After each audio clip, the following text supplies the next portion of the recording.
Part 3. The Final Stitch. The Exorcism of Hazel Haint. Did you sleep?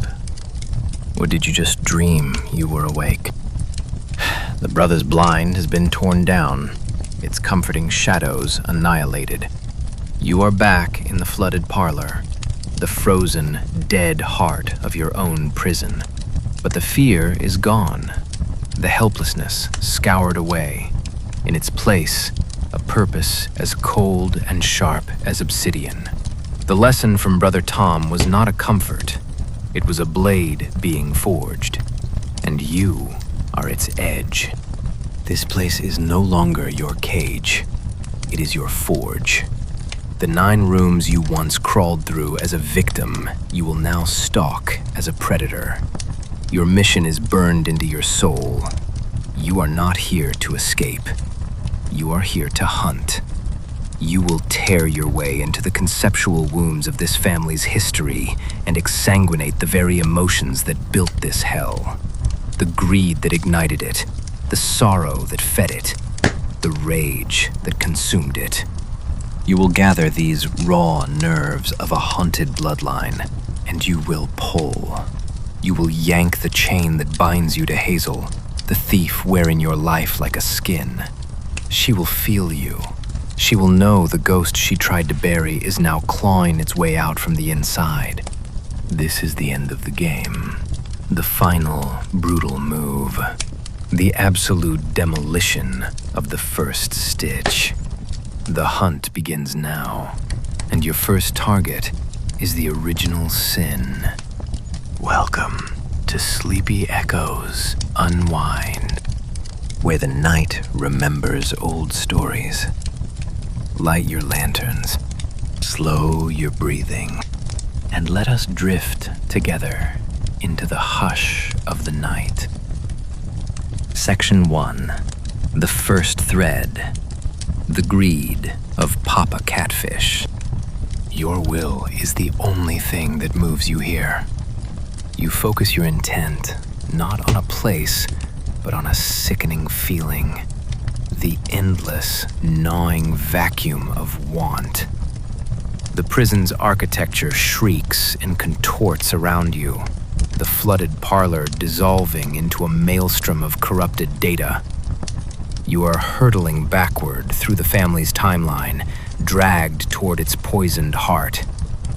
The air becomes a suffocating sludge, thick with the stench of stagnant water and broken promises. You have arrived at the sunken farmhouse. This is not a memory. This is the concept of greed made manifest. The walls ooze a slimy film of pure avarice.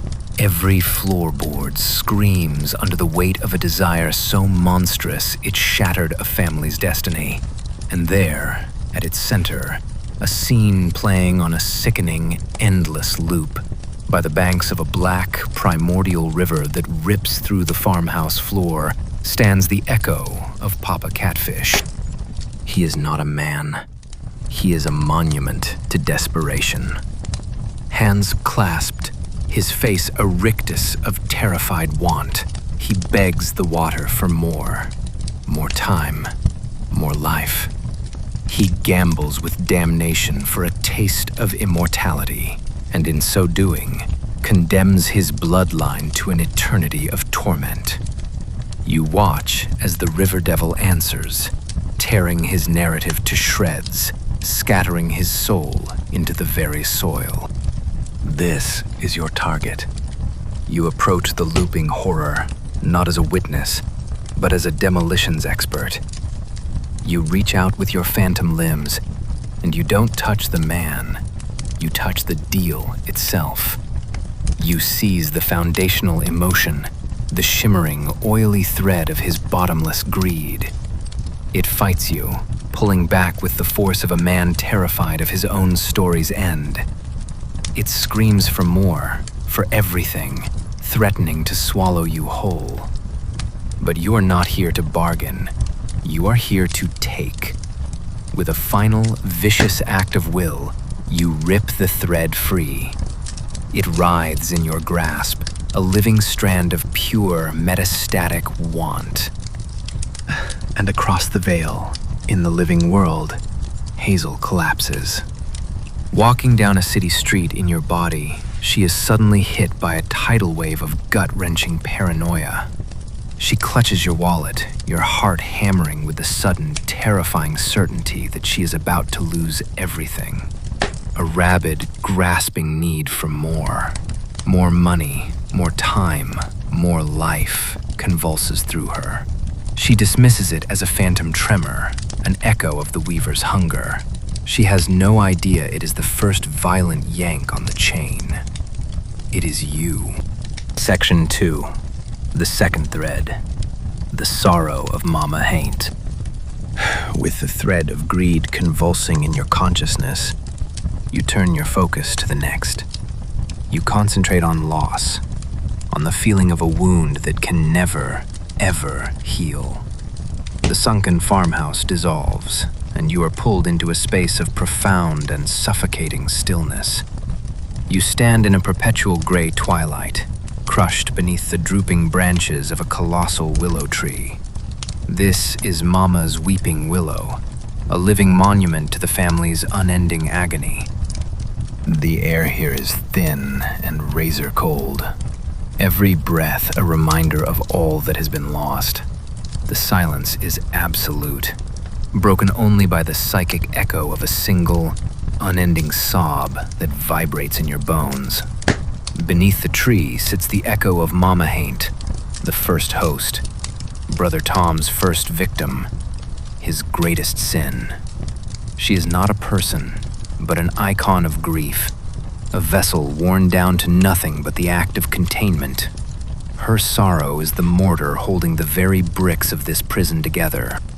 Pity is a weakness you cannot afford. You are here to harvest, not to console. You approach her motionless form. There is no struggle here, no fight. She is the embodiment of surrender. You reach for the thread of her sorrow, a heavy, cold, deep blue cord radiating from the cavity where her heart should be. As you grasp it, you feel the crushing gravity of her loss, the eternal burden of being a living cage, the grief of a mother watching her family be devoured. It threatens to drown you in its depths, to pull you down into a permanent, silent scream.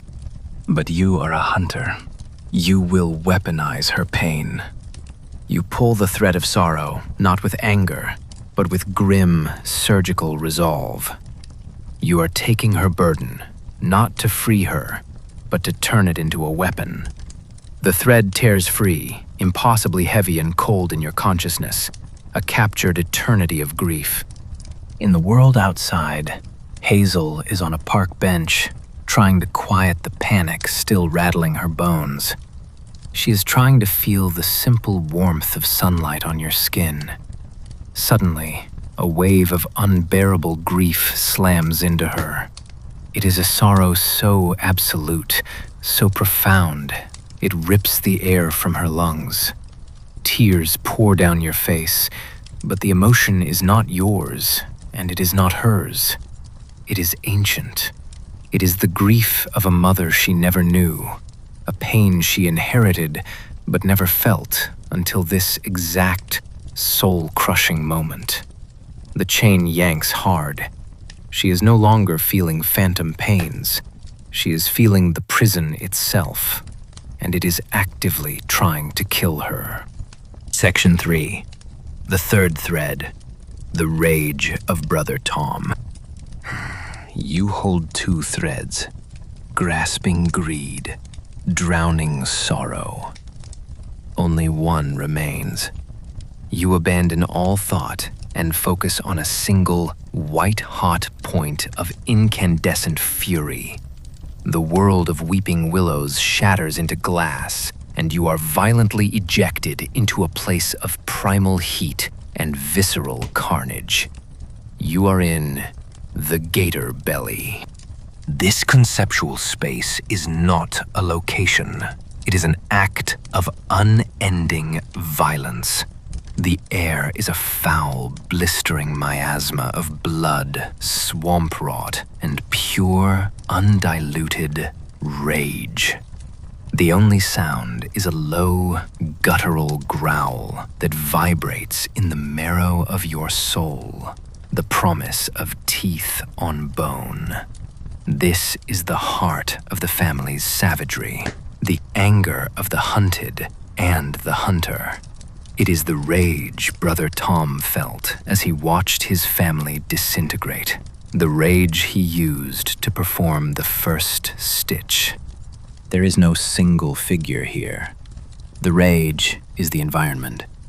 It manifests as glitching, snarling abominations that erupt from the shadows, part gator, part man, all fury.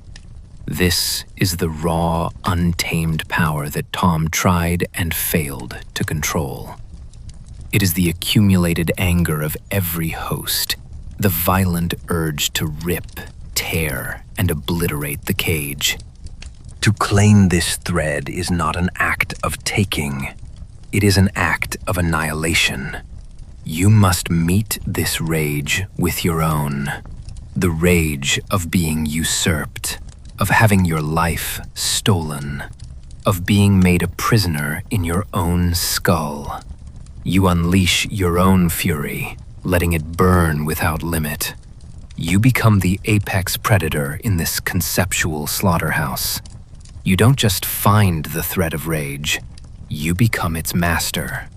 A burning, blood-red cord of pure, primal hatred.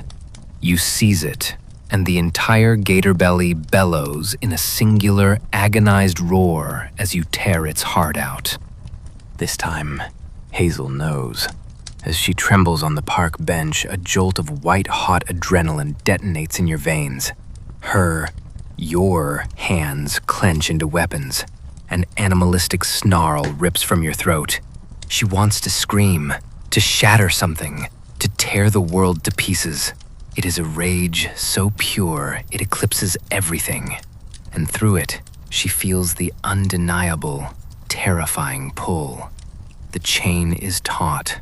She sees your face in her mind's eye, not as a victim, but as an executioner. The ghost in the machine is no longer a ghost. It is an engine of pure destruction, and it is coming for her. Her freedom was an illusion. She never escaped. She just changed the zip code of her cell. Section 4. The unraveling. The feedback loop. You are back. The 3 threads rive in your consciousness as you stand once more in the flooded parlor. The oily metastatic thread of greed, the impossibly heavy thread of sorrow, the searing, blood-red thread of rage. You hold the entire emotional apocalypse of the Haint family's curse in your grasp. The parlor is no longer silent. It screams with a terrible, vibrant power. Through the chain, you can feel Hazel's raw, abject terror. It is a new, exquisite sensation. She is fighting back, her will slamming against yours. From the physical world, she is trying to reinforce the stitch, pouring her own desperation into the link to strengthen her hold on your body.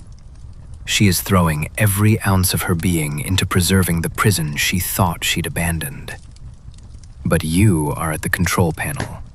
She is just a voice screaming from the other side of a crumbling wall. Now you follow the final instruction from Brother Tom. This is not an act of creation. It is an act of demolition. You take the 3 threads, the raw power of greed, sorrow, and rage, and you don't tie them, you don't braid them, you drive them like 3 psychic spikes directly into the heart of the first stitch. The impact is not a sound. It is a silent, reality-breaking detonation. A catastrophic feedback loop ignites. All the raw, chaotic emotion that built the prison, multiplied across generations of torment, surges into the chain at once. It is a psychic tsunami. An overload so total that the very concept of the stitch cannot contain it. You feel it erupting from you, blasting down the chain to Hazel, who is ripped from your consciousness with a final, echoing scream of pure, agonized disbelief. The chain doesn't just break. It evaporates into a billion motes of light. The unraveling is absolute. You see it in flashes of dying data. The weeping form of Mama Haint looks up, her face peaceful for the first time as she dissolves into gentle light. The restless, looping spirits of the family are stilled, their corrupted code purged. The entire architecture of the psychic prison, the 9 rooms, the flooded parlor, the very foundation of the curse, crumbles into nothingness. It is a total reset, a controlled demolition of a shared soul. Section 5. The Aftermath. 2 worlds, 1 devil. The deafening silence of the collapsed prison gives way to a blinding, violent rush. You feel yourself hurtling forward, slammed back into a reality you had only been able to watch. You feel the sudden, shocking agony of air forcing its way into your lungs, the rough texture of fabric against your skin, the cold, hard tile of a floor beneath your hands and knees. You open your eyes. Your own eyes. You are in a public restroom, collapsed on the floor. Your body is your own. The connection is severed. You are back. You are free. And Hazel? Her scream is the only thing left of her. By shattering the chain, you didn't just eject her from your body. You severed her from reality itself. She was a link in a chain that no longer exists. Is she destroyed? Or is she now what she always feared becoming? A true ghost, a disembodied consciousness with no body, no prison, and no world to haunt. She wanted freedom from the curse. You gave it to her. You freed her from everything. Her victory has been twisted into the ultimate, eternal loss. You push yourself up, staring at your own hands, your own face in the mirror. You won. You ripped your soul back from the brink. But as the adrenaline evaporates, a new, chilling awareness descends. The silence in your mind is absolute. Too absolute. The Weaver is gone from you, but you can feel that it is not destroyed. The unraveling did not kill the River Devil. It only broke its chains. The primordial entity, the force of chaos that was once bound to a single bloodline, a single, looping story, is now untethered. It is no longer a parasite. It is a presence, out there, in the world, free. You ended one family's nightmare by unleashing it upon everyone else. CTA and conclusion. The story of the Haint family is over. The case file is closed. You stand victorious, the sole survivor of a generational war that existed outside of time. You took back your life. You shattered the cycle. You unraveled the first stitch. But as you walk out of that restroom and into a world that is finally yours again, a cold certainty settles in your gut. The Weaver's story has just begun on a much, much larger stage. You may be free from the prison, but you are now a citizen of a world that contains a truly unbound devil. You are the one who knows it's there. You are the one who set it free. And you know, with a dread that settles deeper than any prison wall, that one day, it will remember you. Thank you for seeing this story to its brutal conclusion. There are no more doors to open, no more secrets to unearth. The hunt is over. Now, blow out the lantern and pray you are not what it hunts next.